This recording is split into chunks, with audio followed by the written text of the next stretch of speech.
Welcome to Movie Slice. Quick, fun recaps of your favorite movies. Sharp, funny, and to the point. Hit subscribe and get your perfect slice of cinema. The movie 28 years later begins in the Scottish Highlands. Jimmy watches television with his sisters and cousins. Suddenly a siren starts blaring outside and his aunt closes the door, telling the children not to move. The little ones are frightened as they hear the chaos around the house. Jimmy goes to the door and calls for his father, but the door begins to shake. At that moment, it is forcefully broken down, and the creatures known as the infected storm in. They attack the girls quickly, devouring them without noticing Jimmy behind the door. He takes the chance and runs away, seeing his mother being devoured in another room. As he runs through the house, he watches his relatives slowly turning into infected. Luckily, he manages to get out of the place. Outside, there are even more infected. So Jimmy runs to the church, looking for his father and asking for help. However, the priest does not see the infected as something bad. In fact,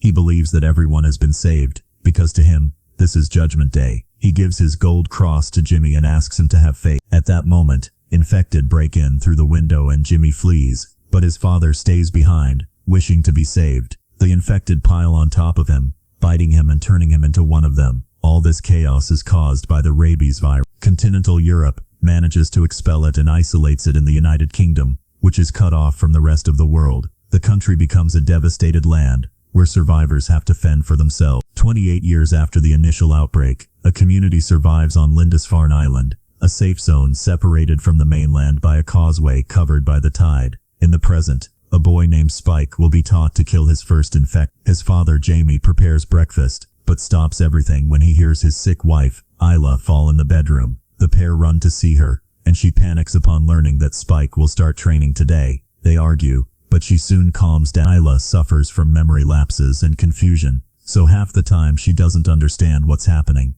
Back in the kitchen, Spike meets Sam, who gives him a brand new bow. As they leave town, everyone cheers for Spike and wishes him luck. At the gate, Jenny recalls the rule: whoever leaves can come back, but no one will be rescued. Rescue missions have already cost many lives. Then, father and son cross the causeway toward the mainland. Jamie shares old stories, and Spike is surprised to learn that people once lived far from the sea. They cross a bridge until they reach a forest, always alert for possible enemies. They finally find an infected crawling with a bird on its back. When the creature stops to eat worms, Spike readies his bow and shoots an arrow into its neck, killing it quickly. Another infected appears from behind, and Jamie also takes it down with an arrow. The noise attracts more monsters. Jamie kills another, but Spike asks to let the last one go. Jamie feels proud of his son. However, Spike feels strange about having to kill. They continue through the forest and spot some animals. Then they find an abandoned house, where an infected is hanging upside down,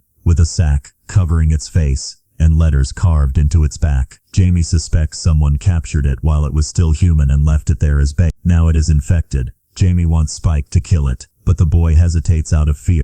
The infected breaks free, and scared, Spike fires an arrow that hits its head, killing the monster. Then they continue walking until they find a half-eaten animal on the ground. Spike looks up and sees its head and spine stuck in a tree. For the first time that day, Jamie is worried, as only an alpha infected could have done this. He orders his son to walk faster and in silence. When they reach an open field, a horde of infected and their alpha come. The two run back into the forest, being chased. Even in the midst of danger, Jamie continues training his son, teaching him to shoot while moving and aim for vital points, heart and head. They return to the abandoned house, eliminating infected along the way, and looking for a safe place to hide. Finally, they find the attic entrance, and climb up, closing the door before the monsters can see them. Hours pass as they watch through the window, but the alpha remains nearby. Jamie explains that alphas are bigger, smarter, and harder to kill, requiring many arrows. Since they have no more ammunition,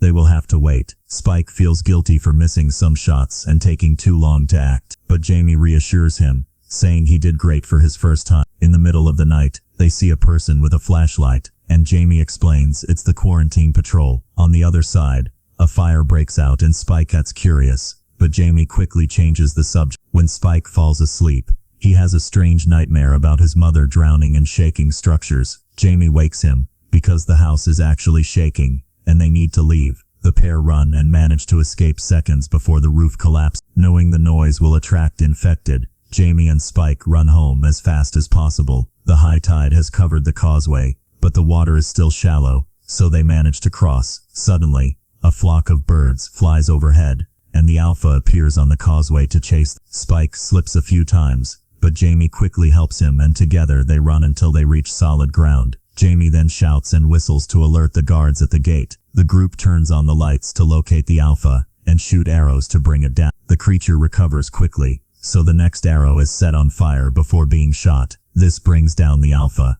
and Jamie drags his son to the gate. Jamie makes the two wait a few seconds to make sure they are not infected, and finally opens the gate to let them in. Later, at a party, everyone celebrates Spike's return and his first kill. Jamie tells the whole story, but Spike feels uncomfortable with the celebration of so much violence. The crowd lifts him onto a chair and lets him drink. Eventually Spike becomes overwhelmed, and runs outside to vomit. At that moment, he sees Jamie hiding with another woman, and is devastated to discover his father is having an affair. He goes back home, where Sam is taking care of Isla, who is asleep. After telling details of the adventure, Spike asks Sam about the fire he saw. Sam thinks it was Kelson and says Jamie avoids talking about him for a reason, but gives no further explanation. The next morning, Isla wakes up with a severe headache, and asks for medicine, but Spike doesn't know where to find any. Then Jamie returns, and Spike can't bear to look at him, so he leaves the room. After a few minutes, he gathers the courage to ask why Jamie didn't call Kelson to help Isla. Jamie explains that Kelson went mad a long time ago and shares what happened on the last visit. 15. A group of scavengers, including Jamie, found thousands of bodies, arranged in lines around a large bonfire. Kelson appeared carrying bodies to the fire and even waved at them, who fled in horror. Spike insists Isla needs help and confronts his father about the affair, which ends with Jamie slapping him. Regretful, Jamie tries to approach, but Spike runs upstairs to his mother. When his father tries to follow, Spike pulls a knife and threatens him. Jamie easily disarms his son, but doesn't want to make things worse, so he gives the knife back and leaves. Sometime later, Spike sets fire to a barn. He then runs to alert the guards, saying everyone in town needs to help put out the fire. He promises to keep watch while the adults are busy, but as soon as he's alone, Spike grabs Isla, and the two leave the town through the gate, heading toward the continent. Isla panics when she realizes where she is, and starts calling for Jamie and her father. Spike calms her, saying that a man will help. After walking all day, they find a building to spend the night. Isla gets tired of keeping watch and wakes Spike to tell stories from before the outbreak, saying he looks a lot like his father. As the conversation goes on, Isla starts calling Spike. He tells her to sleep while he keeps watch. Unfortunately, Spike is exhausted and ends up falling asleep too, allowing an infected to enter the building. The creature tries to eat Spike's shoelaces and spits them out when it realizes they aren't worms. Then it moves closer to his. When it's about to bite, someone pulls it back. At that moment, Spike wakes up and thinks it was a dream, but the infected's body is nearby. Isla says she doesn't know what happened, but a flashback reveals she smashed the monster's head against a statue. Meanwhile, a group of soldiers is being chased by a horde of infected. They try to shoot several creatures, but many are wounded and low on ammunition. Soon, the infected reach the group, biting them and causing new transformation. The remaining soldiers are forced to shoot their own companions, and only 3 manage to escape. They enter a tunnel, close the gate, and open fire on the approaching infected. Then they begin to explore the tunnel, but are surprised by an Alpha. It captures a soldier, and rips off his head with the spine, which it uses as a weapon to bring down another man. The third shoots more infected at the entrance and flees the tunnel. Back with Isla and Spike, the two continue their journey, dealing with her delusion. When they find an old statue, she talks to Spike, believing he is her father. Her nose starts to bleed, attracting an infected, but Spike quickly kills it with an arrow. Some blood falls on Isla's forehead, so Spike rushes to clean it before she touches. Soon, more infected appear, and the two run as fast as they can, with Spike shooting arrows whenever an enemy gets too close. They finally reach a gas station, and struggle to open the door until they manage to get inside. The place is full of smoke, making it hard to breathe. The infected follow them inside, and the pair has to keep running. Spike grabs some objects and throws them at the creatures to slow them down. There are many monsters, and they end up cornered in a dead end. But at that moment, an opening in the roof appears, and the soldier Eric asks them to hide. He then opens fire on the infected, and contact with the gases causes a big explosion. The flames burn all the monsters, who desperately try to escape, but die before they can. Isla and Spike hid well, and are not hurt. As soon as they find an exit, they leave the building. While Isla vomits, and has a headache, Eric approaches, and asks for directions, panicking when Spike doesn't know what to answer. In the end, Eric decides to go with them, and even offers to carry Isla during the walk. After a few hours they stop to rest and eat apples. Eric tries to use his cell phone, but there's no signal and the battery is low. Spike had never seen a cell phone before, so Eric teaches him how it works and shows him a photo of his girlfriend. Since Spike had also never seen plastic surgery, he finds the woman strange. At that moment the battery dies and Eric throws the phone away. The group resumes walking and Isla moves away after hearing a noise. She follows the sound to an abandoned train full of rats, where she finds a pregnant infected woman. At first the creature is aggressive, but Isla shows she doesn't want to hurt her,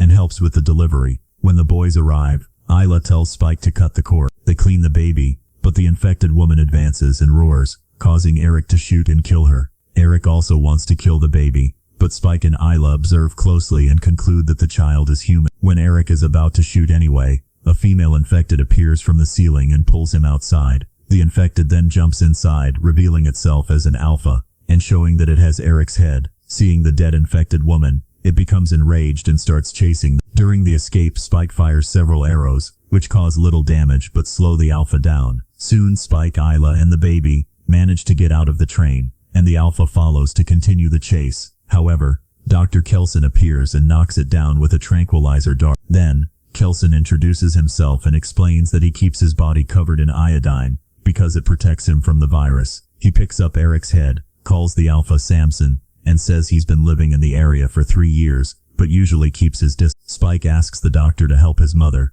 and Kelson agrees to take them to his bone temple, a sanctuary made to remember the dead. Thousands of bones are tied to pillars and skulls form a tower. Kelson used remains of humans and infected, as he believes they are very similar. Eric's head is thrown into the fire, and after the flesh burns, the skull is washed. Kelson asks Spike to place it on the tower. Then he hears the story of the baby and concludes that the placenta protected her from infection. He runs tests on Isla, and finds out she has terminal cancer. While Isla cries, Spike despairs, not understanding that there isn't a medicine he can steal to save her. Isla consoles her son, and admits she already suspected the illness, but was never sure without Spike noticing. She gestures to Kelson, consenting to euthanasia. He teaches Spike the concepts of memento mori and memento amores, which mean to remember to die with love at the right moment. Isla gives the baby to Spike before following Kelson into the forest, where he eases her suffering. Spike thinks about happy memories with his mother, until Kelson returns with her cleaned skull. After handing the baby to the doctor,